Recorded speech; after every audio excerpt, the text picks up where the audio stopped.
Yesu atukuzwe kanisa. Amina. Nina pingili za mgongo. Niliambiwa Muhimbili zimepishana. Pingili za mgongo.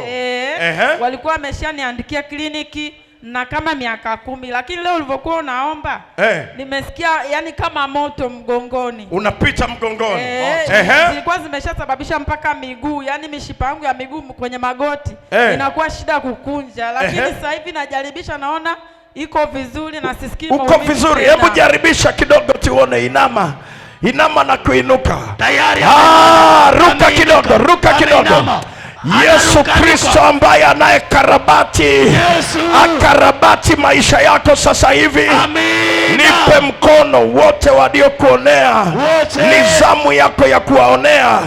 Na matatizo yasirudi tena. Kama vile Yesu alivyomaliza maumivu kwenye mwili wako, amalize na matatizo yote ya kiuchumi, ya kifamilia yanayokusumbua, na yasirudi tena. Kwa jina la nani? La Yesu.